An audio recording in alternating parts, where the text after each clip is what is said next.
Good morning, good evening, good afternoon. Welcome back to Cannon Fodder, the channel for Arsenal fans all over this world.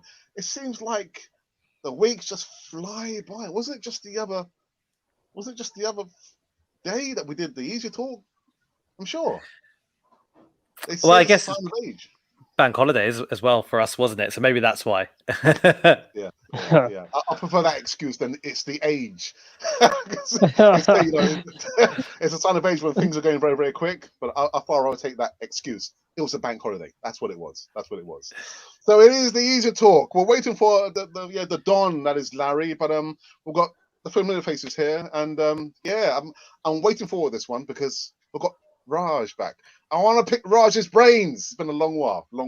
But you know what? Before we get into this one, let's have this music intro, and we see you on the other side. Oh, I can't wait for this one.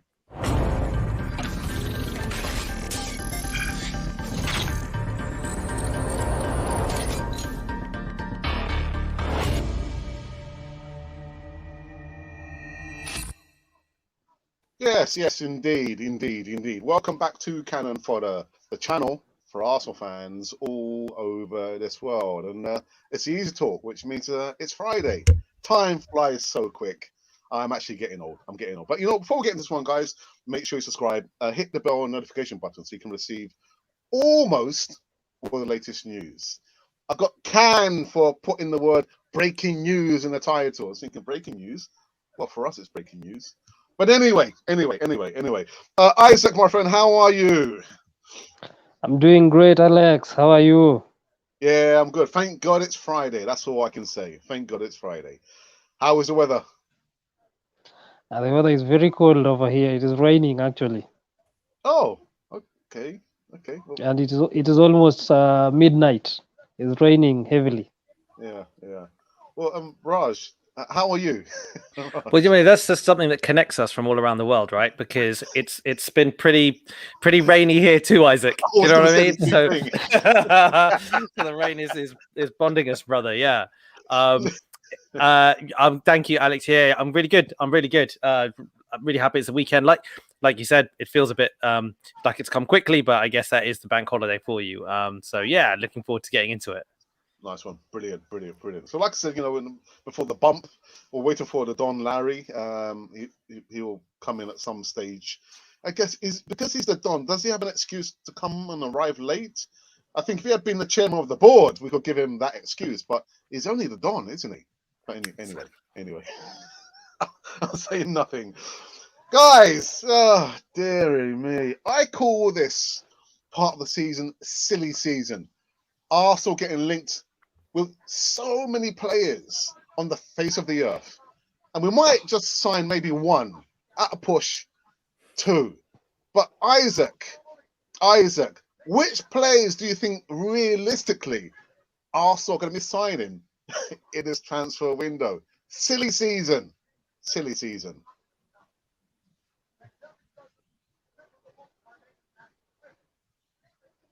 Bit of a lag.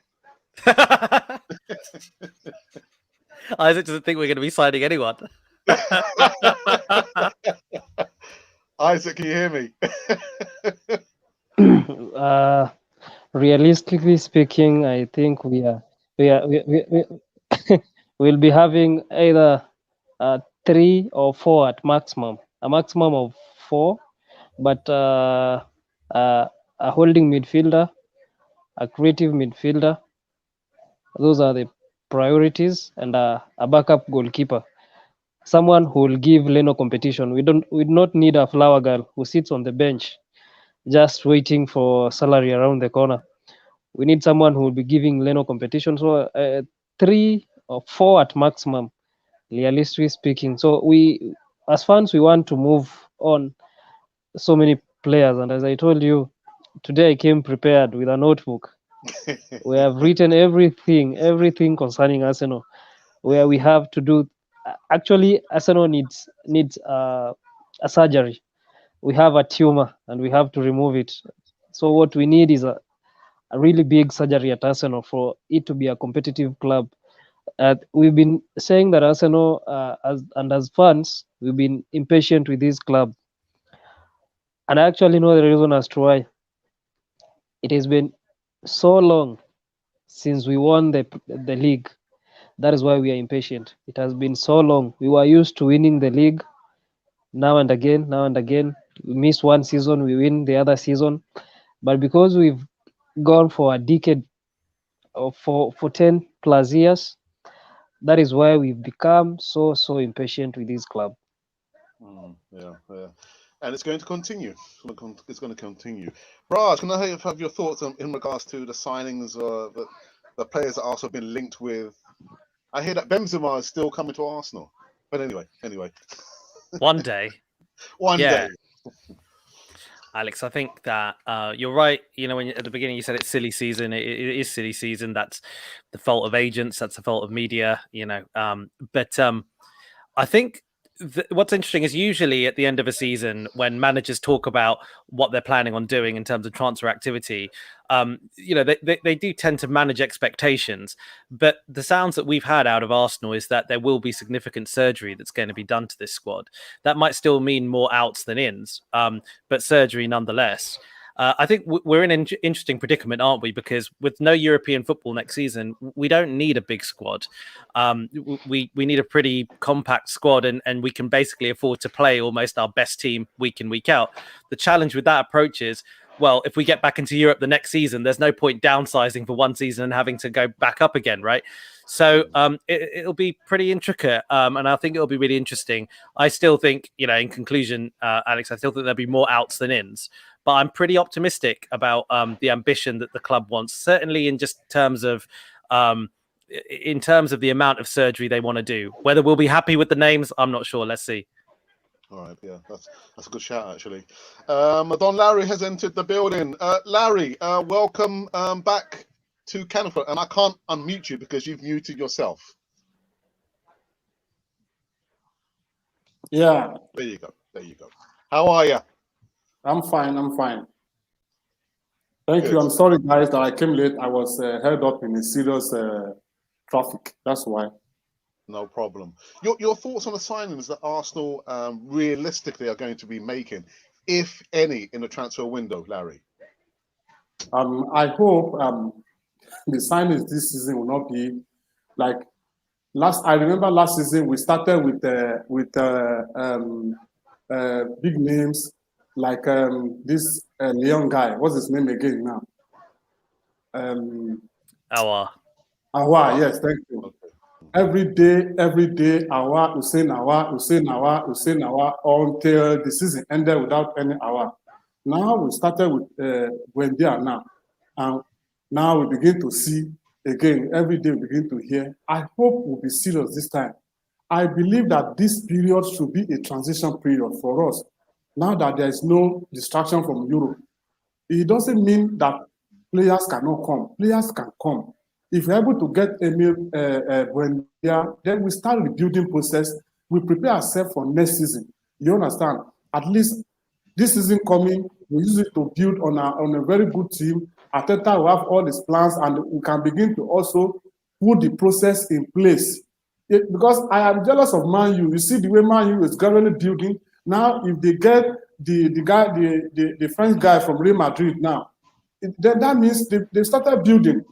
This is the pattern I want us to follow. If we are signing one or two players this season, since it's a process that we should trust, then we should sign good ones that we know. Not to be linked with 50, and at the end, we don't even sign a quality one. So I hope they will be able to learn from the past mistakes. Larry, if you can give me a figure, how many players do you think Arsenal will be looking to show the exit door in this transfer window? 4, 5, 6? It's not less than 5. It's not less than 5. Really? Yes, because we know David Luiz has gone. Williams should go. Ekibeki Bellerin should go. You understand? We understand our big man on the left who went to Germany is coming back. He should go if we're able to do it. You understand? So nothing less than 5 should go in that team. Mm-hmm. I just want to pick Raj's brains in regards to Joe Willock. I've featured him quite a few times.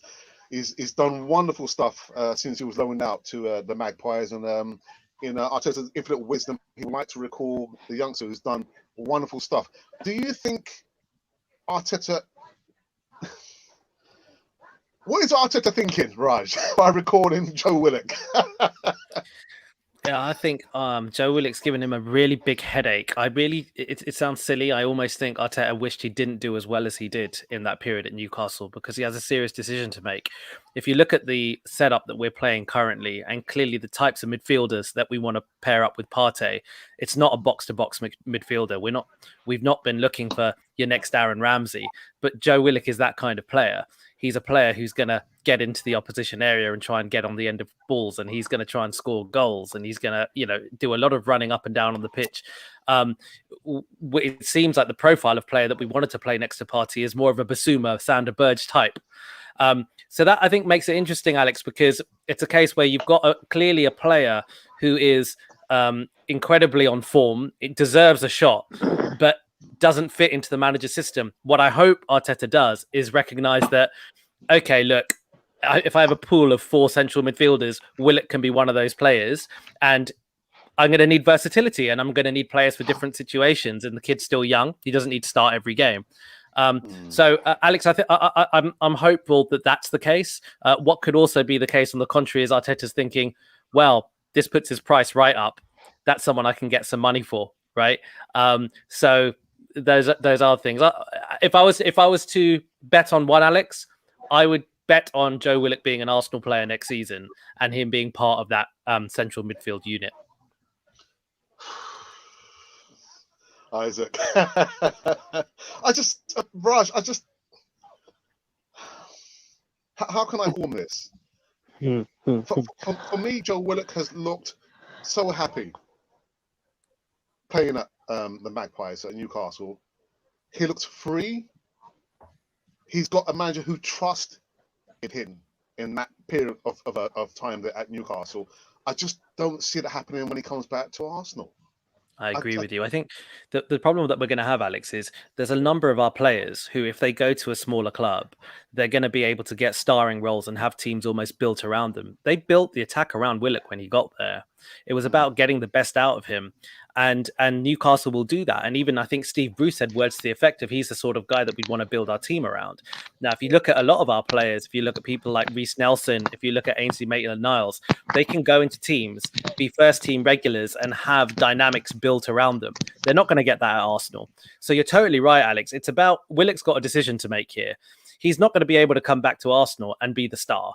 He's not going to have a system that's going to be built around getting the best out of him. He's got a decision to make to see, do I want to be successful at my boyhood club, even if that means, one, potentially a lack of minutes to begin with, but two, also having to compromise what I'm doing right now, the style I'm playing, which is making me incredibly happy. So I think there's a lot of decisions to be made even on his side. Like Alex, I think you raise a really good point. It might not even be up to Arteta. Joe Willock might say, do you know what? I want to go. I've loved it so much, and that's cool. I'm fine with leaving my boyhood club. Yeah. Isaac, do you have any names, any players you think Arsenal will be signing up? Well, I like to start by saying that the football transfer market is not like a grocery store where simple acts of kindness occur. You might go to a grocery store and you are unable to pick your apples, and a stranger randomly helps you to pick up the apples that are good. In this transfer market, there is no other director of football, there is no other scout from any other club that will help you select your own players. So the first thing that Arsenal should do, realistically speaking, is that they should start by hiring the right executives for the rebuild of this squad. But coming to the new names that I would love to see come in, when I was writing down a holding midfielder, yes, my list. I told you, Alex, I have 4 pages. Actually, I've made them 6. Wow. I don't know if we'll have enough time. A holding midfielder, preferably to me, Bissouma, because he's Premier League proven. We've all seen how he plays. including the last game we played with them. He had the highest number of tackles, the highest number of duels won. So preferably for me, Bisuma in the holding midfielder role. And then we have a playmaker, a number 10. Yes, we've had Emil Smith-Rowe, but we need someone who brings something different. We do not just need to buy players for the sake of buying them. We need to bring in players who bring something different to this club. And then number 3, we have a backup goalkeeper. And as I said, we do not need flower girls to sit on the bench. We need someone who will be giving Leno competition. Leno should not be comfortable that number 1 is mine. He should be given competition, that if I do not perform this week, someone else is going to be between the sticks. And then we have a backup left back. Those are 4 areas that, according to me, we should be really looking at. The right back is something that we all can debate on about. Right back, if we are letting Heki Bellerin go, and then if we are bringing back Maitland-Niles, he should be ready to play as a right back, not as a midfielder as he wants to play. If he wants to play as a midfielder, then he should be sold. But if he comes back and agrees to play as a right back, we do not need to buy any other right back, because we'll be having Niles, we'll be having Cedric, and then we have Chambers. Of course, I prefer Chambers to be used as a centre back. And we have other CBs who are coming back. There's Saliba and there's Mavropanos. Those are right-footed centre backs that we have. We've been longing for right-footed centre backs, and we have 2 who are coming back from loan and who have been superb on their loan spells. So, and in the midfield, when we talk about the midfield, bringing in a holding midfielder, that is if we move on Granit Xhaka. We cannot have Granit Xhaka and Elneny and bring in another person at the same time. We have to let one go. And most preferably, we'll let Xhaka go, because Xhaka and Elneny might be comfortable sitting on the bench, but Xhaka be a problem with us. Well, okay. Let me just I want to get Larry's comments. Larry, I know you just kind of quickly went off and you've muted yourself again. I can't unmute you. Yeah. For me, I would love Joe Willock to still be part of Arsenal's team. You know, like I would like Arsenal to keep Emily Smith-Rowe, Martinelli, Bukayo Saka, and Joe Willock, because those 4 guys are the future of Arsenal. And in Joe Willock, I found out that we have found another Aaron Ramsey, a box-to-box and a midfielder that has eyes for goals. 8 goals in 8 games is not easy. In Premiership, 8 goals in 8 games for his age is not easy. You understand? That shows his passion for goals as a midfielder, his passion for goal, and then it's a mobile midfielder that goes to the box, just like Aaron Ramsey. Since we cannot get somebody like Aaron Ramsey again for now, we should keep Joe Willock. If we don't have place for him this season, we can let him go on loan again. Let him get more development, especially let him stay with Newcastle for another season-long loan. I would prefer that than to sell him. But Larry, I've just been saying to Raj, I don't think you heard, but I mean, where is he going to fit in? Where is he going to fit in? Is he realistically going to get game time, like he did at Newcastle? This is what I'm saying. This is what I am saying. If we can't get him into the team this season, we can still leave him with Newcastle on loan, but not to sell him. That's a future Aaron Ramsey that we have in our hands. Alex, it's interesting because I think that the only way I can see it playing out is if we do really want to play Joe Willock and Thomas Partey in the same team, because I think it's really important to acknowledge that we haven't signed Thomas Partey as a pure defensive midfielder. We're not playing him in that way, are we? We're playing him in a much more free range as well. Yes. The only way I can see them playing together is if we move to a more Liverpool style formation where you have 3 men in midfield, you don't have a number 10. you effectively have 3 central midfielders, which you can have of different profiles. In that scenario, actually a Joe Willock, a Partey, and another player, whether that's Bissouma, Xhaka, whoever, whatever, if you have that as an engine room, that could work. But that is a divergence to the strategy that we've currently kind of gone down under Arteta. So unless Arteta plans on changing, I can't really see it happening. And just picking on something that Isaac said, which I think is a really important point. Isaac, you talked about Ainsley Maitland-Niles and, the positions that he wants to play in versus what the team needs him to play in. There's that interesting thing that Sam Allardyce said. I don't know if you guys heard this a little while ago. I don't really like Sam Allardyce. I always think he's got an agenda against Arsenal, but he said something nice when he was going out, when he was just leaving the West Brom job. And he said, if I'm Ainsley Maitland-Niles and if Arsenal are asking me to play, I play wherever they tell me to play. I'll go back there and play wherever they ask me to play. If you've got a big club like that, basically saying you can be in the team, but only in this position, play in that position. And that's interesting. And I'm not sure all players think like that. So again, Alex, it's the same thing for Joe Willock. It depends on the role that he wants, and it depends on, how he kind of, wants to play and what system he wants to play, I guess. But, one school of thought is the Allardyce school of thought, saying if Arsenal want you, stay and play where they want you to play. Yeah. But Alex, if I may jump in,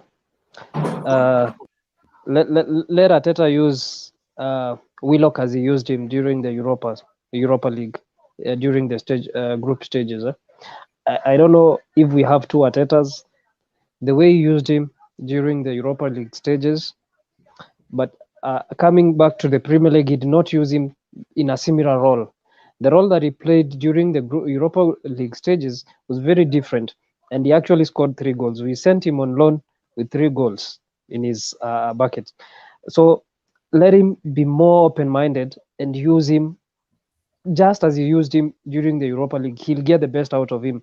But if he wants to use him as he started using him during the Premier League, he'll be destroying his career little by little. And just to add a little bit of something before you comment, Alex, it is very, very important that Arteta understands his squad better. I tend to think that sometimes he gets it totally wrong. I don't know if he went and copied Pep everything, including overthinking during a final match. So sometimes he overthinks too much and tinkers along with the squad and tries to implement some things that do not work. So Joe Willock, yes, is a great talent, but at some point I'll say Arsenal, we brought ourselves into that predicament where we could not give Willock game time. We went for Odegaard, yes, and we also brought back Dani Ceballos on loan. Those are 2 midfielders, and you have Willock and you have Nelson. So those are 2 other plus Smith Rowe. Those are now 5 midfielders, and 3 of them are young. One has burst into light. He's in his upward going, and the others are not really doing well. So it is very challenging when you have two loanees who are doing good and one who is on form and the other 2 who are not on form. So we somehow put ourselves in that situation, Alex. The point I want to make before I went to you guys was in regards to Ainsley Maitland-Niles, who last season, I think he was on the verge of leaving Arsenal to go and play for Wolves, but Arteta actually some way managed to get him to stay at Arsenal, only for him to be warming the bench. And I think with Ainsley Maitland-Niles, I understand literally he does want to stay at Arsenal, but he wants to be guaranteed game time. He wants to play. Youngsters want to play football. They want to prove themselves. Where's Reece Nelson? Reece Nelson, we've been playing Willian instead of Reece Nelson. Reece Nelson is ours. We need to get Willian. But listen, it is what it is. Larry, the question: do you want to say something, Larry? Yes, just briefly. Yeah. But you know that Joe Willock, if Joe Willock has been performing like this before he left for Newcastle, I don't think there will have any need for us to go from other loans like Dani Ceballos. Because as in the current form of Joe Willock, is better than Ceballos to me, the way he played in Newcastle. If he had put that in Arsenal before he left, probably there will not be any need for us to get too low need from Real Madrid. But well, come as it is now, we have seen him. He's brilliant, he's good, and he's energetic. He has pace, he moves. His mobility in the midfield is right. Then if we can bring him in like Isaac said, to play, we have FA Cup, we have Carabao Cup, we have Europa. Okay, we don't have Europa, we have FA Cup. So at least it can be among those teams for those competitions. Okay. Raj, again, it's been a while since you've been on Cannon Fodder, and lots have happened, no doubt. You probably would have seen the protests right up until the last game this season. And if memory serves me right, the Cronkies have actually said that they will invest money for the club to buy some players. Would you trust the board to go out and buy the right players for Arsenal? By the right players, that's two questions, isn't it? Right? Like, do I trust that they will support? Yeah, I mean, I think it's important for Arsenal fans to remember that, we can have lots of grievances with the Cronkies, but I don't think we can point to our spending and say that that's been an issue. We spent a lot of money over the last 5 years. There are teams that have spent more. Man City have spent more, and Man United have spent more. Liverpool haven't spent more. Everton have probably spent a bit more. So it's not that we've been stopped from spending. It's about the right players, as you say. Now that's going to be more down to Edu and Arteta. And it was interesting. I saw Fabrizio Romano made some comments, and obviously he's one of the main journalists out there when it comes to breaking transfers, all the rest of it. And he tends to be quite close to with his finger on the pulse. And he made some interesting comments, I think, this evening, where he was asked about technical directors. And he was glowing towards Arteta, towards Edu. I don't know if you saw that. He said, Edu's one of the best, in my opinion. He's fantastic. He's fantastic in terms of his knowledge, in terms of his connection with agents, players, boards, etc. But he needs to be given time. He actually made an interesting comment. He said, if Arsenal want people for right now, that's a different question. If they want people who are going to be fantastic, maybe Edu is someone who will be sort of that guy. So I know I slightly segued, but I think the point is, I have decent amount of trust, Alex, in the sense that I think they have a plan, and at least that's one thing. Whether the plan's right or not, I don't know, but they have a plan, and it feels like all the sounds were for the last few months is we know what we want to do in the summer. We know what we want to do in the summer. We know they kept saying that. So, and I'll just with regard to something that Isaac said around around the squad, I think we got to remember as fans that we see Arsenal play on the pitch on TV, but Arteta will be seeing them every day in training. It's wrong for us to suggest that we know the players better than he does, right? There could be an argument to say he's too much in the detail, but that's a different argument. I think it's going to be a case where he should be at this point crystal clear of the qualities of this squad. He's had enough time. There's no hiding for Arteta, and there's no hiding for Edu. In this summer, they've got to get it right, and they've got no excuse because they've been there now. So Alex, I am optimistic because, again, I think they have a plan. It sounds like we're trying to execute deals early, which is good. There's it feels like when a bit of news that interested me, which I'm sure you're going to expand on anyway, is it seems like we have actually bid for Buendia. A real bid went in.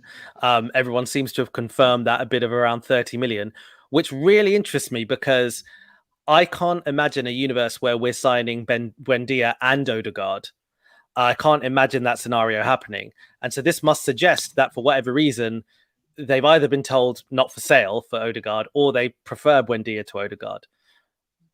So, we shall see. Yeah. And again, reports the club been covering transfer news for the last 2 weeks.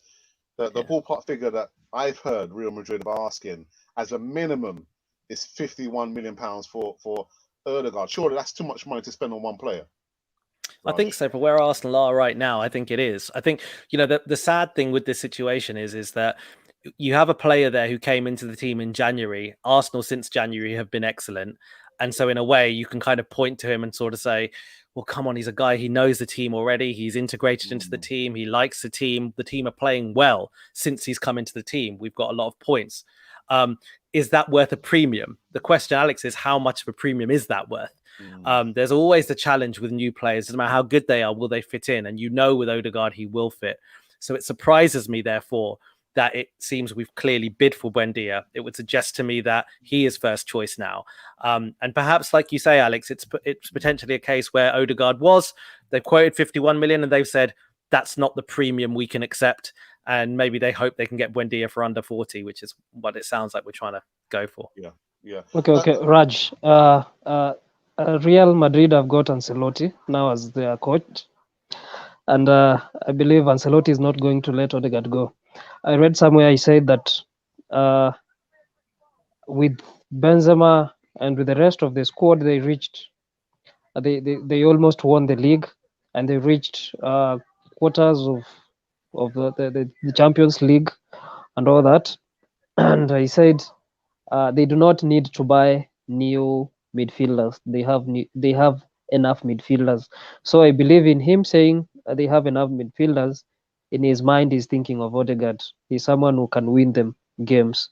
So I do not think we have a chance in signing Odegaard with his price, number one. Number two, now they have a new coach who likes the way Odegaard plays. You see, when he went to Everton, he brought in James Rodriguez. He plays a similar kind of a game. So you can see if the kind of game that this player plays resonates with what the manager wants, it will be very difficult for the manager to let him go.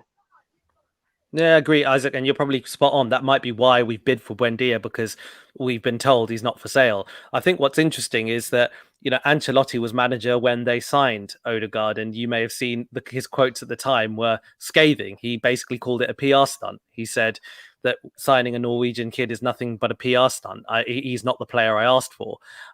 So, obviously at that time, he wasn't an Odegaard fan. As you say, maybe he is now. It's a different time. Years have passed. The thing that would concern me a little bit if Buendia is just the alternative for Odegaard is, and I've kind of been won around. I was a bit skeptical about our interest in Buendia. I've sort of been won around slightly. He's not a guy who predominantly plays as a number 10. He's a guy who's played the majority of his career as a right-sided attacking player. He played the vast majority of games at Norwich as a right-sided player. So I can't imagine that we are signing him to play on the right. It would make no sense. Our best two players, as voted for by Arsenal fans, are Saka and Pepe, who can both play on the right-hand side. So we must be signing him with a view of playing centrally. And that's my only concern. We'll be signing a player who hasn't really played that much centrally. But hey, I'm sure that they know what they're doing. Fingers crossed. But we'll see. It'll be amazingly interesting if we do go for both of them. If Isaac, there is a twist in the tail and actually Odegaard does come for sale. But can you guys really see us spending almost 100 million on two attacking, attacking, players across that three? I can't see it. No. Larry, you're on mute. Okay, sorry about that.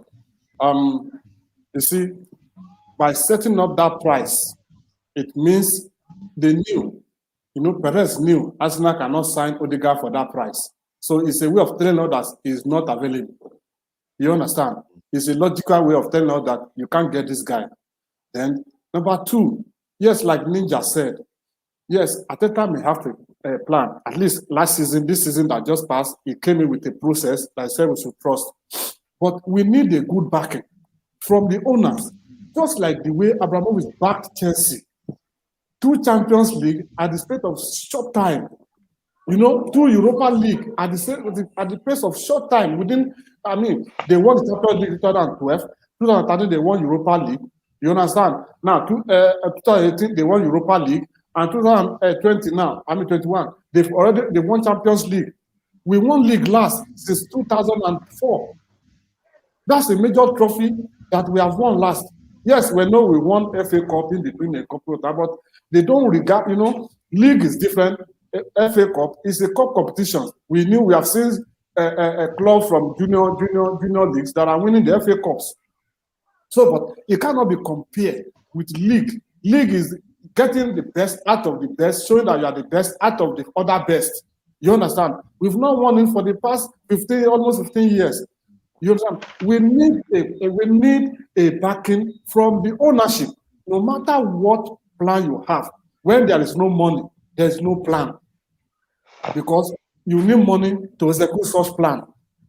That was what that was the problem Mr. Good Evening has with us. You understand? Yes, they did not. We wanted. If the owner can be telling us that it did not buy Arsenal to win trophies. So what do you expect from coaches? You understand? So now let us just believe that probably with what happened in Chelsea, because now I cannot argue that we are bigger than Chelsea again in London. I'm telling you, I cannot argue that with anybody. Because before you say anything, they'll say no European trophies. And it's true. 4 European trophies in their kitty. Where is our own? You understand? So we need the coaches to back up. Let them show seriousness. Why would they wanted a good return without investment? They've not put their money in this club. They've just been raking from Arsenal all the money. They should put their money. We knew how much. Let me tell you something. The very year that Chelsea won that Champions League, they almost did not. Chelsea almost lost in qualifying for that, going to that competition that year, because UEFA said anybody that is owing more than 300 million will not participate. And at that time, Chelsea was owing Abramovich 700 million. What he did, he quickly wrote it off. That was what makes Chelsea to go into that championship that year, and they won it. That's what they call seriousness. But you understand? But Larry, the owner has invested money in the club. It's just the type of players that we have gone out and we've bought. It hasn't been quality players. We have been, yes, we said yes, there are investment and there are investment. I am talking about 700 million being written off by Abramovich. And since then, he has spent a lot again. You knew how much he gave Lampard. How much did they give to Arsenal to buy players? We need a serious owners who will sit down and watch our matches. Can you compare it to what he invested in early Rams? You understand? Let them show seriousness. If they know they don't like football, let them sell it off. Let's have good and passionate owners who will back Arsenal up with the process. Then we know who to blame. Isaac. Yes, Alex. What I want to say is, I'm echoing something you've said about bringing in the right players.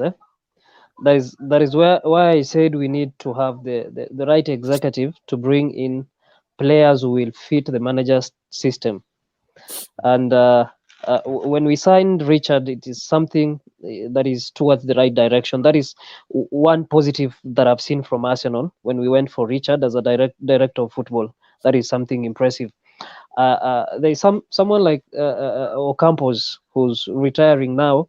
I'd really love to see him at Arsenal because he has identified talents, while at Lille and then at Monaco he's had an eye of bringing in good talent.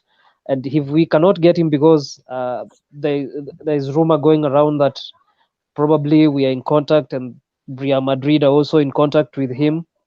If we get the right guys, and as Fabrizio perhaps has said, if we want to be patient, we have to be patient with Edu. He's a fantastic guy. But if we want immediate results, because I understand we've not won the Premier League for a long time, that is why we are impatient as fans, then Ocampos is someone who's perfect. And there is another guy who was at the Red Bull clubs. He's been identifying talents. He identified Haaland, he identified Upamecano, he identified Sadio Mane, he identified Naby Keita. So there are several. There are these individuals, and he's someone who brings talent in without breaking the bank. You look at the like of Ocampos, he brought in Pepe and Victor Osimhen for around 18 to 22 million euros. But at the end of the day, we had to pay for Pepe 72 million euros. You can imagine the kind of profit they made from that. He did not break the bank bringing in Pepe at Lille, but the outcome of it. So we need someone who brings talents, who identifies talent, even if they are at a lower league, but is a good talent, will fit the style and the system of the club, so that we do not need to go for 70 or 80 million pounds. And we all know that our record signing is Pepe, 72 million pounds. We've not paid for any player such an amount. That is why there's a lot of pressure on Pepe to perform. So we need someone who brings in talent and not breaking the bank, because realistically speaking, we are not going to break the bank. We might be saying Kroenke back Arsenal. I do not see a situation where we are going to spend 100 million to bring in 2 players. I do not foresee that situation. We have to be prepared. If we be getting players, for example, if we want a backup left back, we should be getting someone of 10 to 15 million, because we'll not be breaking the bank for a backup. We have Tierney. Why will we be breaking that bank to pay 50 million to get someone who will be coming to sit on the bench? It does not make sense. So if we can spend 10 to 15 million and bring in a decent backup, and these backups, they all improve as they grow and as their game improves. So I don't foresee us spending 100 million, but I believe yes, Raj. The other problem is, like, I kind of think it's important that we also look, you named Campos, you referred to Ralph Rangnick, who I think you were talking about with regards to Leipzig and the Red Bull franchise. Monkey is another one that people talk about, right? They talk about these three guys as these star finders, these guys who are just these exceptional technical directors who have just found all these gems. Do you find it interesting that all their success has been at clubs that aren't elite clubs? It's always been clubs that are those clubs that aren't necessarily pitching at the top. They're not necessarily clubs that are fighting for Champions League places. Lille won the league this season, fantastic, well done, but that's not a normal thing. The point I'm going here is this. When you list off players, like the types of players that Campos has found, you mentioned Pepe. There's lots of pretty much anyone from Lille these days. If they've got Lille on their CV, is a gem apparently. But basically, just remember that the names that you've listed out are about like 5% of the players that they've signed, right?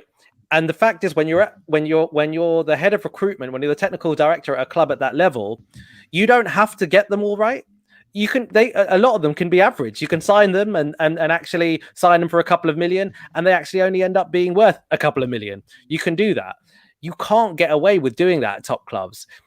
Again, and I'm sure there are counter arguments to this, but I will say it again. How many of the big clubs, the real top clubs who compete in the Champions League, have these star finders? And I think you'll find the answer is basically zero. And I think the reason is because there's so much risk involved. These guys aren't getting a hit rate of 1 in 1, 1 in 2, 1 in 3. This is like a 1 in 10 hit rate. We just hear about that 1 in 10, and those are the 1 in 10s are the names that do the rounds on Twitter that make the kind of fancy tables and screenshots. So I think we just need to be a bit careful when we think that the grass is greener with all these great technical directors. There's a reason why they've been doing it at Europa level clubs and not higher level clubs. But also, Raj, I just want to get a very quick point before we move on. We've got to think as well that we're not in Europe next season.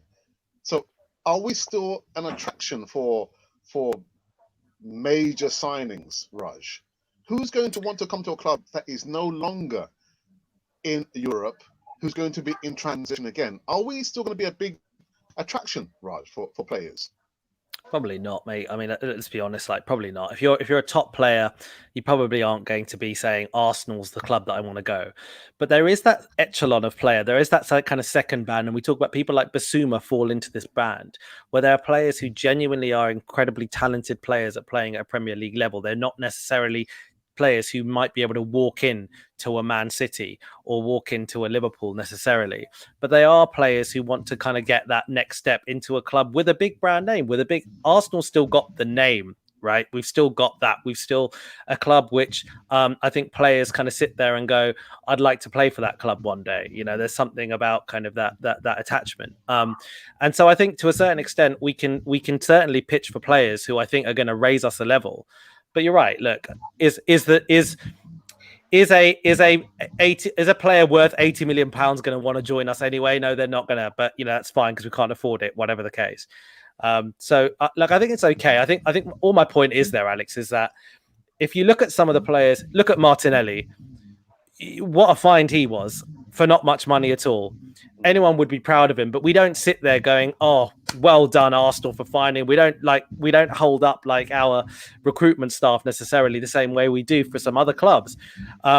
So I think you just got to be a little bit careful. I think with it's really easy. I know things aren't going so well, whatever, but let's look at the era. Like if we look at since Edu has come in, if we look at all the signings that he's made since he's come in, there's some that have been really annoying, like Willian, right? We're looking at Willian and we say like that was a good signing. But there's a lot of signings that actually have been pretty good signings.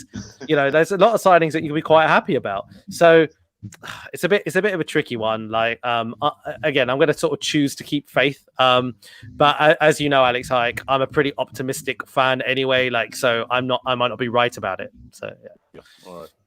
Larry, do you want to say? Go on, Larry. Yeah.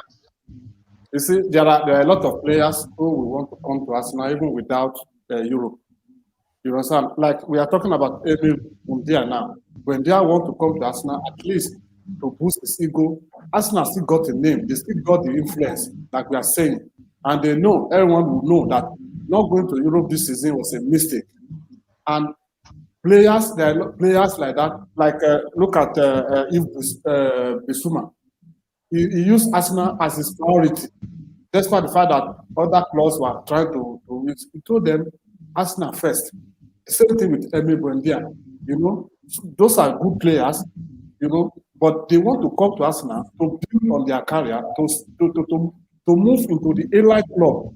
Are you getting me? So there are a lot of clubs like that, a lot of players like that we can get despite no Europe. And they also, since they believe that we have a process at hand, and they will believe in Arteta, I believe Arteta knows how to talk to players.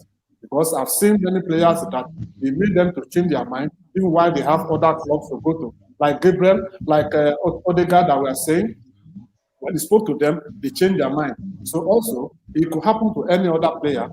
There are a lot of them in the leagues that want to step up they want to participate in the elite club also. Then another thing is, if there's no Euro, this is what I'm saying, that we need a good backing from the ownership. If there's no Euro, then you can use money also to entice them. That's another way, because players too, they play for money. Forget about the club they play for. They play for money also. So I believe we can get, just like Northbank said, there are a lot of players who will still remember we have made them in that Premiership. Yes, they know we are going through a lot of problems now, and they are players who will believe in that process, and they will believe that Arsenal is not just a team, but they are team for the future, for tomorrow. Okay, let's go into live chat for the first time this evening. We've got Des, who says even Alex on the panel. Have a good one, guys. Thank you for that. So, good evening, says good evening, Alex and gents. Any news on signings? Well, we've just been talking about signings, haven't we, for the last 15 minutes. And is Lacazette leaving Arsenal, Raj? Oh, guys, is Lacazette leaving? It's all gone a bit quiet, hasn't it? On that front, I think that he definitely, coming into the end of the season, was earmarked as one of the most sellable assets in that team. It's one of those things that we either need to sell him this summer or we need to offer him a new contract. And I think there's a risk with offering him a new contract at his age. I personally would sell Lacazette. I would personally, because I think he can. I think he can fetch us some money. And again, I'll always say, like, for a centre forward who was signed for 50 million to not have ever scored 20 goals in a season for Arsenal, it's just not. It's not quite there. And I know he brings more to the team. I get that. I get he brings some hold up play, etc. I get that. But I think we need a little bit more from our central striker. And I think right now he can probably still fetch a bit of money. So it's probably worth it, in my opinion, to sell him. Okay. For you, Isaac, would you sell Lacazette or would you give him a year extension? I will sell Lacazette. Okay. But sadly enough, Arsenal as a club, most of the time we get little or pennies when we are moving on players. And I'm gonna give an example. We were struggling to move on or to agree a fee on Maitland-Niles, who's a versatile player who plays 2 or 3 positions, while the likes of Liverpool were able to agree a fee for someone like Ryan Brewster, 23.5 million pounds. You can imagine a guy who had only managed to play 4 games, while Niles had played actually 100 games for Arsenal. You can imagine. So that is where we've done poorly. We've been poor in moving on players, and the kind of business that we do, we've been doing bad business. So I'll sell Lacazette, yes, because he has 1 year. I not risk losing for free, like we lost Aaron Ramsey. He's someone we could have sold for a lot of money, but we just let him go for free because we did not do good business. So if I were Arteta and Edu, I will sell Lacazette. Yes, it will be painful to some, but I'll gladly sell him. For you, Larry, sell Lacazette, keep him. For me, if a good offer comes in, I will sell. But if not very good offer comes in for him, I will give him another 1 year because as he's a workaholic and he's also the way he has the power, he has the will to hold on to the ball and to be able to draw players around him. So if a good offer comes in, I will sell it. But if not, I will give him at least a year. Okay. Now I had Isaac talk about Brewster. Yes, sometimes at the time they were selling Brewster for that price, Liverpool was on top, and they were with high pedigree. So every other club that is buying players from Liverpool at that time knows they are buying good players. So because I want you to also consider that clause. At a particular time that you are selling your player, they will look at you, they will look at your team, they will look at your coach, they will look at your position.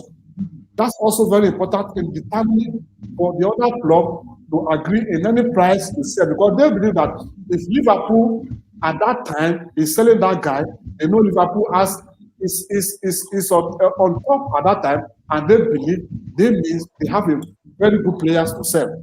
So that's also part of the prerequisite in selling players.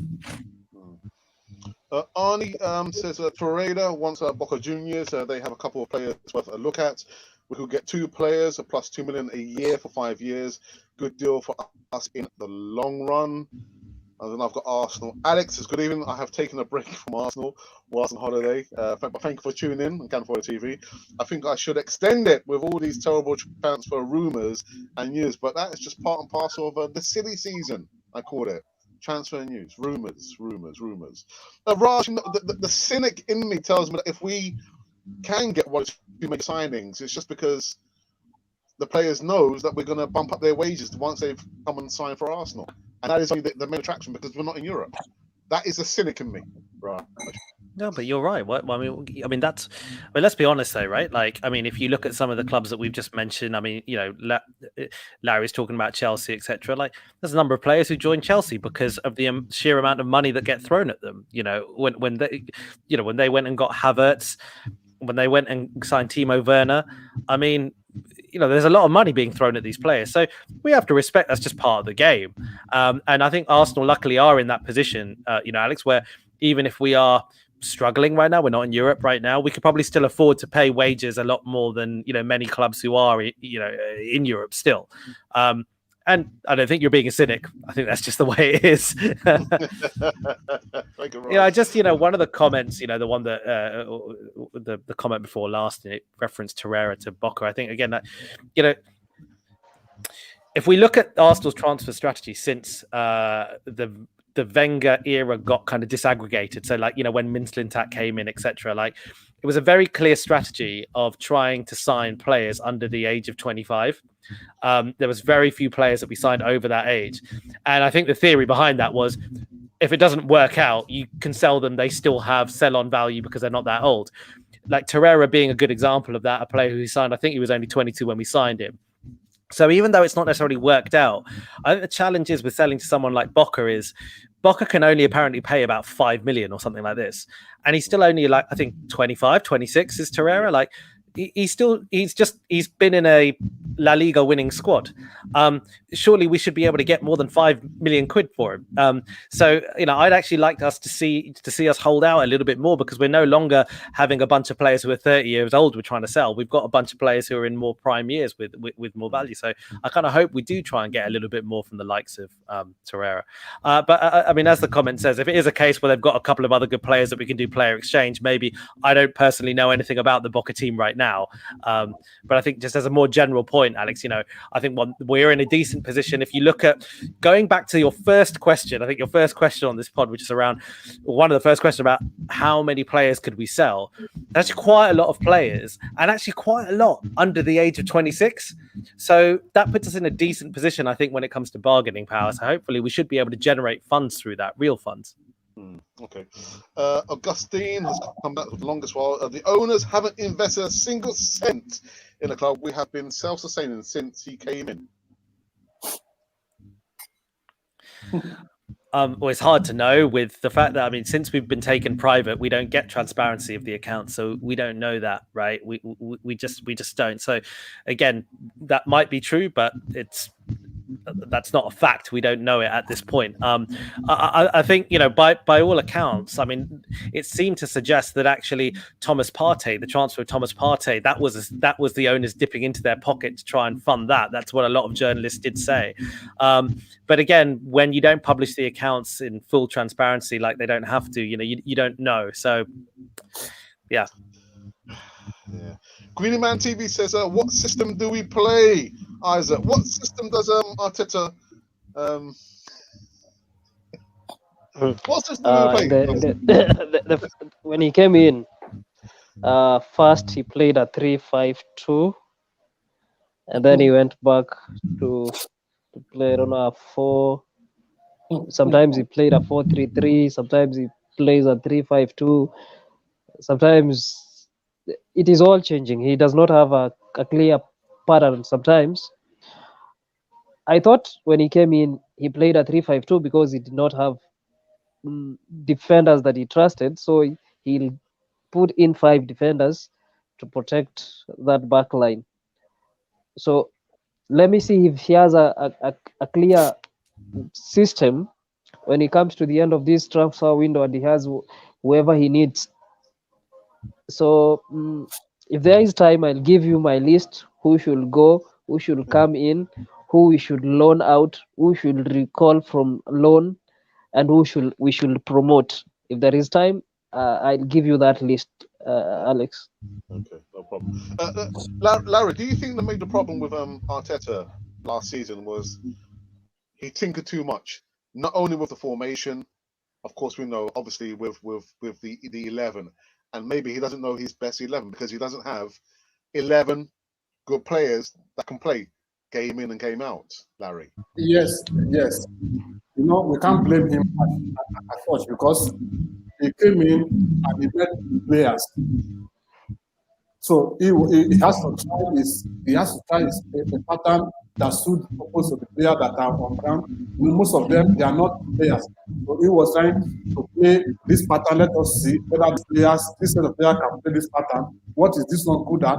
Which part is this one good at? Which part is this one good at? That is why he kept on playing different formations.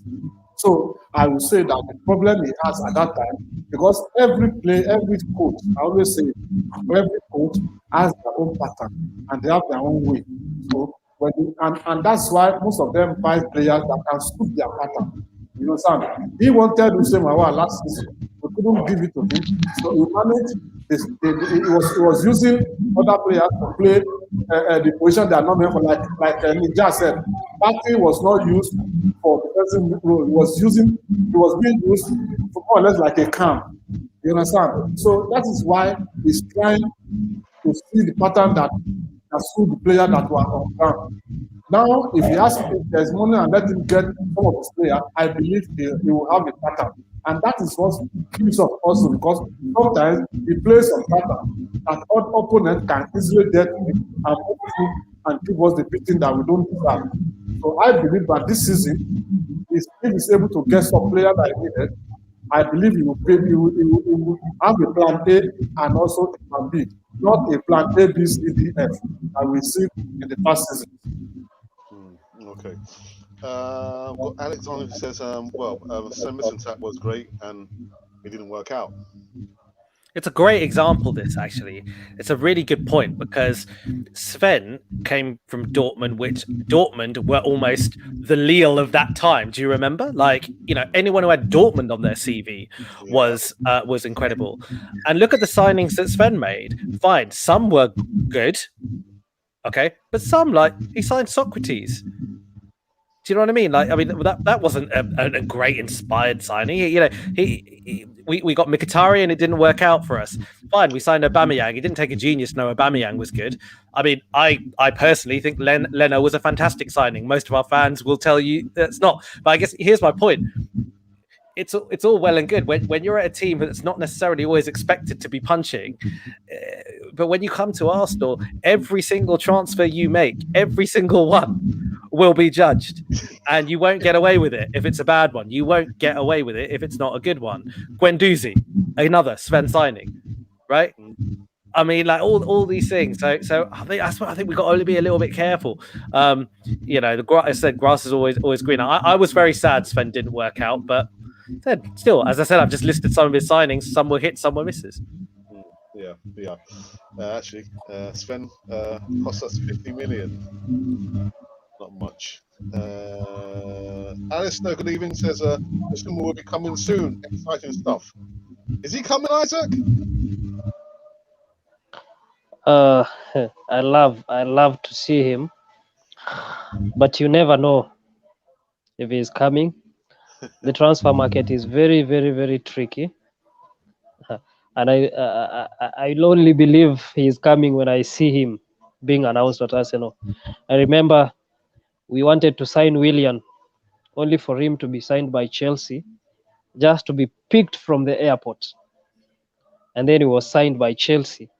So I will only believe we have him when we have him at Arsenal and he's being announced. Actually, it was Ramata that we wanted to sign, and they went to pick at the airport. It was Tottenham that wanted to sign. Mata. It was Tottenham that wanted to sign William, and William was almost, after medical, almost putting pen on paper before Abramovich said, "Please, I want William in my team." And you know, this, like you said, until I see the players being announced on Arsenal website, I will never believe. You understand? So, well, I knew, if not as a Wenger that went to wait for Santi Cazorla at the airport, they will have slapped him also, just like they did for Mata. You understand? So, Edinaza was supposed to be an Arsenal player, but they were going in and out, going to France, come back, going to Nice, come back, pricing him like he went to the market to buy tomato or onion. And the guy got another. Chelsea went there once, and they got him. So until we see them in our colors being announced on our platform, before I will believe. Yes, Arsenal has the highest link every summer. It's like every other club. We wait for Arsenal to scout and name a player, then you see all of them going to that with Arsenal. At the end, Arsenal will not get the player. So I won't believe until I see him on our website. Alexander says, only sign I can credit Edu for is Gabriel. In my opinion, all other transfers he has done either look too long, were too late, or flopped. Exactly. Yeah, That's a bit, it's true. Yes, that's honest. That's honest. Even Gabriel, we knew that Arsenal fans were trained. They have to track his planes, whether it's true. The plane he took, whether it's true or not. And we knew that when he came into 14 days COVID-19 separation. You understand? And everybody was, where is Gabriel? Where did he go to? Or is it that he has gone to another club? Or did that announcement? It has been an Arsenal way that they always keep us on our feet. They keep us on our toes until that's why no one always believes. If like we are saying, Liverpool has already signed a player right now. Many other clubs have already signed. Where is Arsenal? Why are we always delaying? Look at Thomas Partey's case. Until Man U came in, until Chelsea came in last week before we could rush and pay the money. Why do we always like to do that? So until I don't know, really, I don't know what pattern is that. Let's just kind of go into the last point that I actually want to talk about. We've been here for an hour and 5 minutes. In regards to this youngster here, he scored his first international goal, of course, for England. The second Euro 2020 dilemma. What? When I heard he was part of the provisional 33-man squad, I thought, right, okay. I'm thinking this youngster's had a long season. He's got Arsenal as well as Elmsford out of so many tight spots. I'm thinking Saka needs a break. He needs a break. I would like Saka to come back, in the new season, fresh. But now he's going to be part of the Euros 2020, Raj. How are you feeling about Saka being in the setup for England? Are you not thinking the same thing I'm thinking? He needs a break. Yeah, I'm 100% thinking the same as you're thinking. Obviously, we're really proud of the player, really proud of him for getting in the squad. I think even despite his great season, people probably still thought, will he get in? Maybe not. But well done to him. But, there's only Nicolas Pepe played more games than Saka last season, aside from Bernd Leno. Out of outfield players, the only player who played more was Pepe. To put that much on a 19-year-old it's a lot. It's a lot. He's still growing. He's literally still growing, right? Like, he's still developing. His bones are developing. He needs rest. The only thing that, you hope for, I suppose, is that when he's going to be in the England squad, when he's going to be at the Euros, he probably won't really play. He probably won't get that much minutes on the pitch. So I'm hoping that the experience of training with lots of good players and the experience of being in that setup, just, we take the positive for that.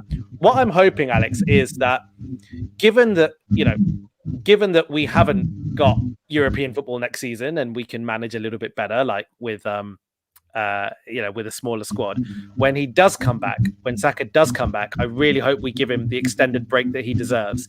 Because if England get to the final, hypothetically, if England get to the final, I'm pretty sure that the league starts about 2 weeks after the final. So it's a little bit, you've got to give, or maybe it's not that, I don't think it starts 2 weeks after the final, but basically there's a mandatory 2 weeks, I think, players get of holiday anyway. The recommendation is they get at least 3 to 4 weeks.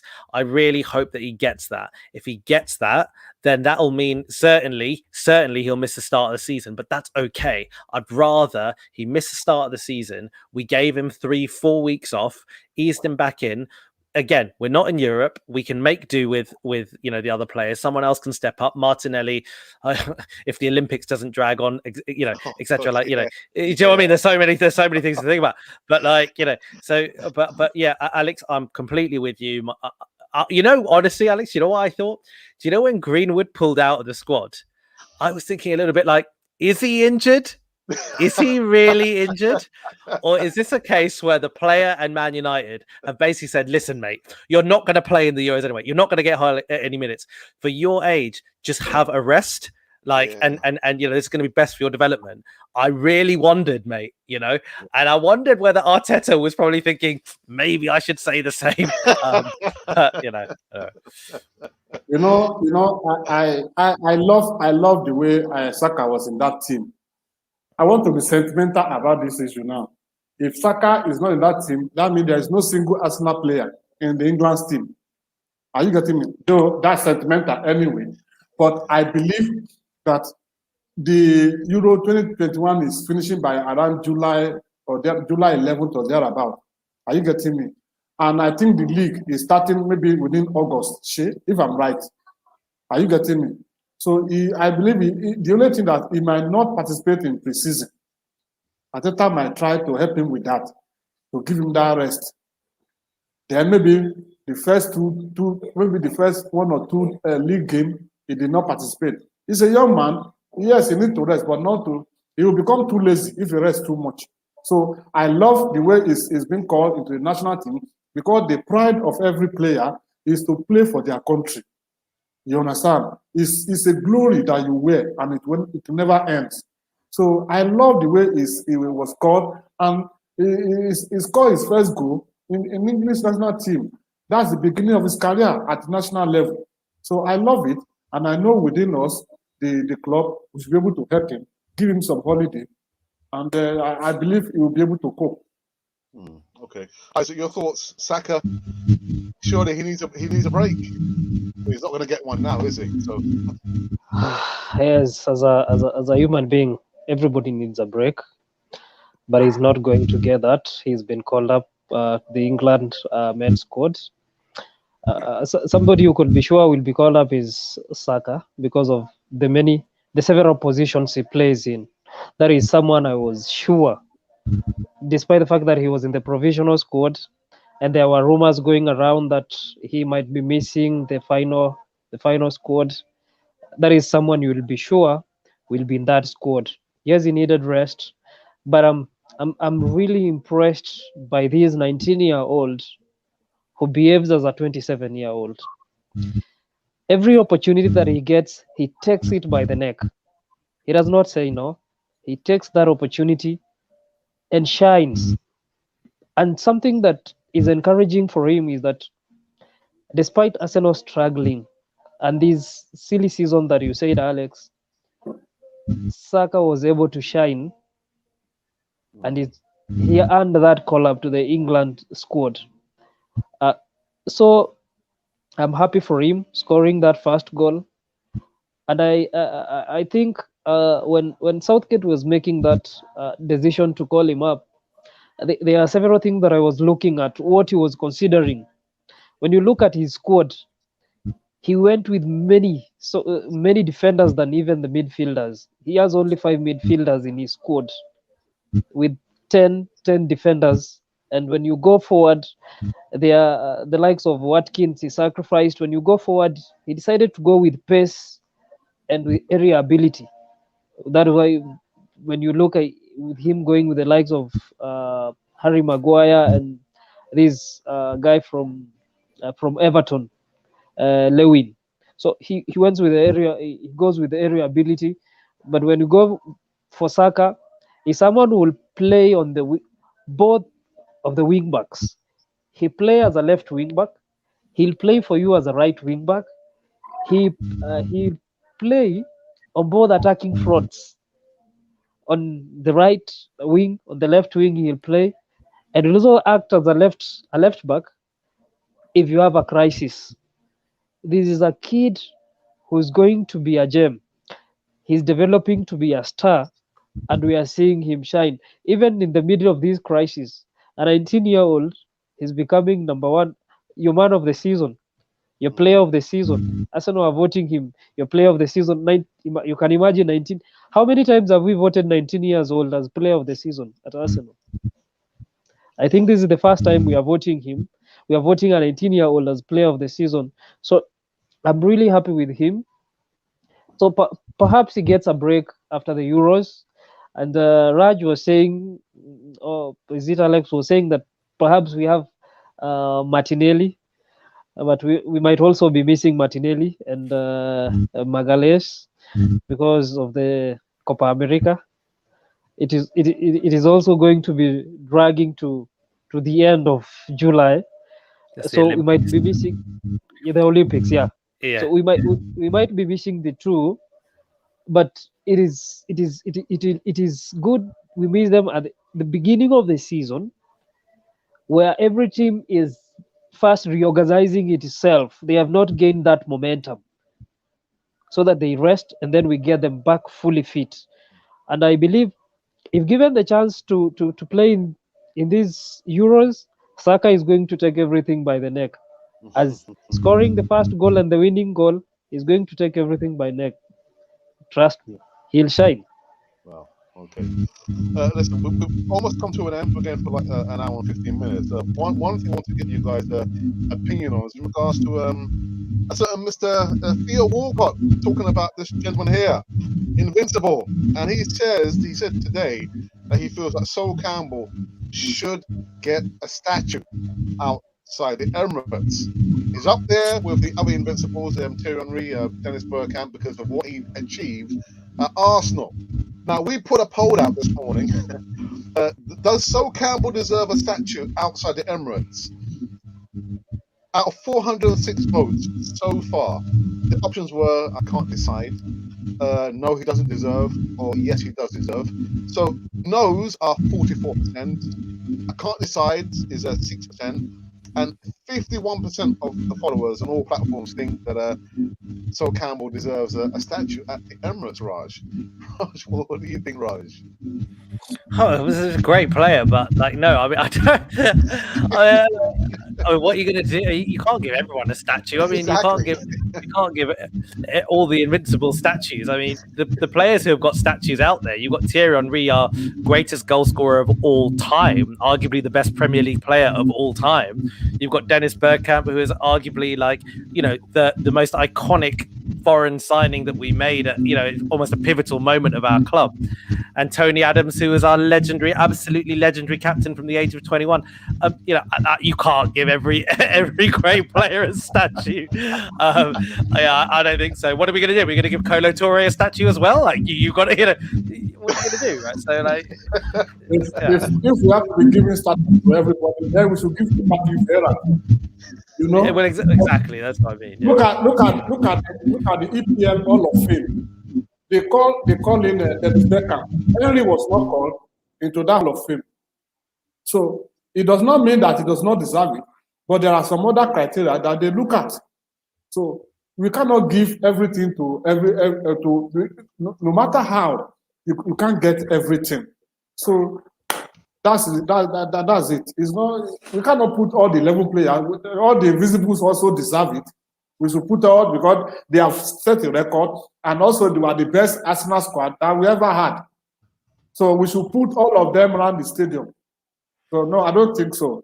I see in the comments there's someone who's Greeny Man TV said Ian Wright should have one. Yeah, I think Ian Wright would deserve one over Sol Campbell in my opinion as well. But I guess the point is, so you can't, like, when does it stop? How many statues can we put up? How much room do we have? No, we'll put them all of them around the stadium. You cannot give everyone a statue. Yeah. If you start giving everyone a statue, I'll then propose, why don't you give even Santi Cazorla one? Yeah, because he was a great player. Exactly. Yeah. So I don't believe Vera was a good winner. Yeah, that is true. So Alex, is not in order to give everyone a statue. Yes. So let's be content with what we have. And as fans, we have to be very, very patient. And as Raj said, we have to be very, very careful. You cannot wish for everything. We'll not get everything. There are some things we'll miss as fans. And there are some things we have to there are some things we have to compromise with, because we'll not always get 100% from this club. And as a fan, you have to be able at sometimes to say, yeah, despite that we lost, it's still my club. And I like to say something. The name Vieira came up. And what I really want at Arsenal is the Vieira Gilberto Silva midfield. That is what we want. And if we have that midfield will win us games. Right now, we need to improve in our ball retention. Our ball retention is not good. We need to make the opponent hustle for the ball. Apparently, we have so many loose balls in that midfield. So our signings will be key in us having that midfield. So someone said Bissouma is coming. I'll really love to see Bissouma and Partey work together as a defensive midfield who will be sitting in front of the defense just to defend, giving the defenders that extra protection. And going forward, someone like Willock should be used as an attacking midfielder. That is where he fits. That is his style of play. That is where Arteta can get the best out of him. And Alex, I don't know if we have time. I quickly give you that list that I was saying. Isaac, before you go ahead, you understand? Yeah, yes. For me, that attacking midfielder should Emily Smith Rowe in that role because he plays one good football. Are you getting me? Is the one that could be behind the striker. Are you getting me? Yes, I know that Willock is a mobile player, but he is a defensive midfielder. You understand? No. I don't think he can do well to be a cam, but he can do well as a mobile DM. Are you getting me? Now, on this issue of Patrick, I believe those that were giving us the particular reason. Henry must have been because he is the all-time highest goal scorer for Arsenal. Adams was given because of the best captain ever produced. So you understand? There's a milestone that all of them were attached with, not just to anybody. Okay, so let me go through it quickly, Alex. The outs are Bellerin, Tolera, Gunduzi, Willian, Runason, Nketiah, and Xhaka. Only if we get Bissouma in. That is Xhaka. We let Xhaka go only if we get Bissouma in. Those are 7. Number 8, we have already released David Luiz. Those are 8. Ins are holding midfielder, preferably Bissouma.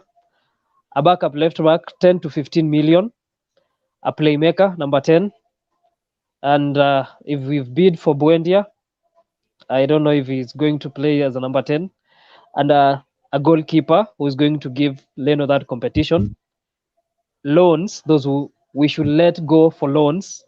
Nelson, he has had no play time.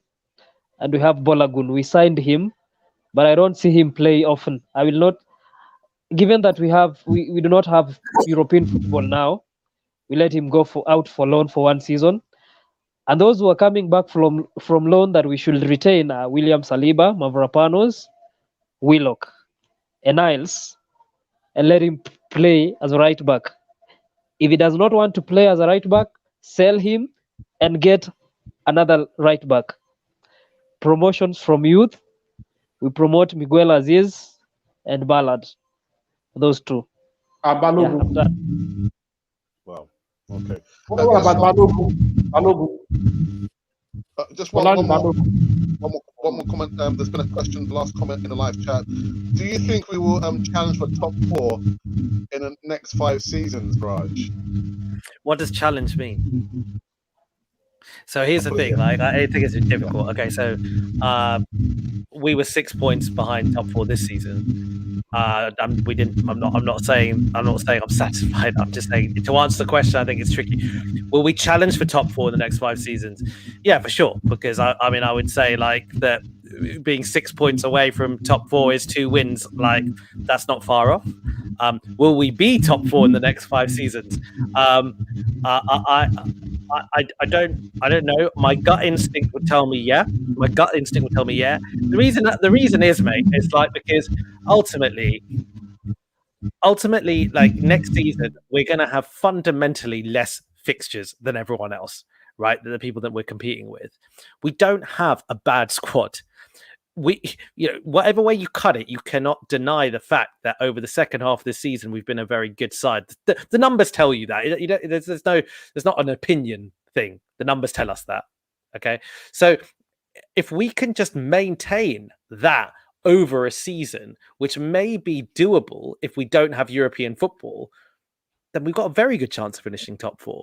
So look, I think we will challenge. But there's obviously a lot of competition, isn't there? Yeah, absolutely. That Alex, we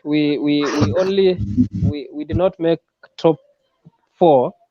We had last season alone we had a few mistakes in the midfield that cost us 8 points. If we did not have those mistakes, we'll have had those 8 points and we will be comfortably sitting in the top 4. So we're getting rid of these mistakes and we'll be in top 4. Yes, we can challenge for top 4. And us being out of European football, it could be a blessing in disguise. I'll say it again. Just double down on that. Double down on that, Isaac. I completely agree with you, mate. Let's go back to it. 6 points. 6 points off top 4 this season. 6 points. Look at the numbers. In our worst season in memory, 6 points. So it's not all doom and gloom, guys. For me, until I see the player we are signing, before I will know whether we are challenging for top 4, because I need to see the seriousness. I cannot just speak based on what we had. You understand? We were number 8 last season. We said we will move forward, and now we still end up in number 8. You understand? Why club like a West Ham should be ahead of us? You understand what I'm saying? Everton. You know? I always have one belief. You have made a name. You have reached a level. There are some things that are not supposed to be above you. There are some things that whether it come rain or shine, they are not supposed to beat you. Until we start having that mentality, we will not do well in this club. You understand? Some teams, they have the view that you cannot win them in their home. But we lost most of our matches in our home front. The comfort zone is too much.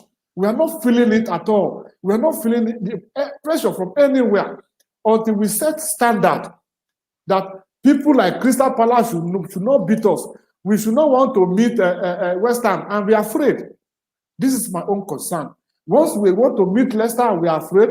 We want to play Wolves, we are afraid. When we manage to win Wolves, we'll be jumping up and down as if we are beating Manchester United. You know, there are standards. There are standards. We should remain and set that standard. We knew Arsenal standard. Why are we accepting nonsense right now?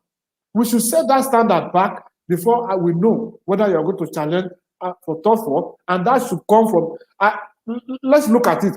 Since David Dane left Arsenal, Arsenal has been on the collapse. You understand me? So we need to set that standard and maintain it. That's my own opinion. I cannot say whether we can challenge for top 4 this season coming or not until I see the players we are signing. We have to call this an hour and a half. This is very, very but beyond me, I'm not into it. Like these guys, I'm not into it. I'm just an Arsenal fan. Raj, as always, it's a pleasure to have you back on the Easy Talk. Make sure we don't leave it too long next time, Raj. Absolutely, mate. Thank you very, very much for having me back. Thoroughly enjoyed it. Thanks, Isaac. Thanks, Larry. And thanks, everyone, for the comments. Really appreciate it. That is the other thing as well. There's been so many comments in live chat. And as what's happened, I realised with the Easy Talk, it's become more difficult to read all the comments in the live chat. But whoever came in, just choosing to spend your time, an hour and a half with us, I do appreciate that. Larry, the Don, thank you, Larry, for coming back on the Easy Talk, man. I appreciate the opportunity, and I wish and I pray that we're able to get all our signings. Buendia, we'll get a new right back. We'll get a good center camp, and then every other signing that we know that we are required, we should be able to get them. then I know we'll challenge for top 4. And I pray that the seriousness comes in. Thank you, Nita, and thank you, Isaac. Nice one. And last but not least, Isaac. Yes, Alex, I have completed my hat trick, a treble, since my comeback. It has been a pleasure sharing on this platform with Raj and Larry. Thank you, brothers, for coming on for this Arsenal. Actually, when Alex, you contacted me, I was coming from hospital, but I said, oh, yeah, this is Arsenal. I believe I'll be okay, and I'm okay. I'm here. We should be having players who play every game as a final. If we have players who play every game as a final and feel when they lose it, then we'll be heading somewhere. We do not need players who smile off the field and they have lost a game just because their paycheck is around the corner. We need players who play every game as if it was a final, and then this club will be somewhere where it was. So thank you everyone who came in to this live chat. Thank you to everyone who's commented. We really love this club. Let's continue together. Thank you. Fantastic. Fantastic. So, needs to just say that I will be back more my views. I hope you enjoyed this segment. Next Friday, I'm going to take a little break. I do deserve to have a break. Saka might not get a break, but I'm getting a break, Raj. So yeah, there will be no Easter for the next 2 Fridays. Give me some time to recharge my batteries. But And I hope England will not come back early in that competition. Because I'm not satisfied with the way they are playing against Austria. I tell you. Let's save that for another time. But anyway, guys, for those of you kind of tuning in for the first time, make sure it's not the last time, please. And if you've been wondering actually who you've been listening to Canon for the channel for Arsenal fans all over this world.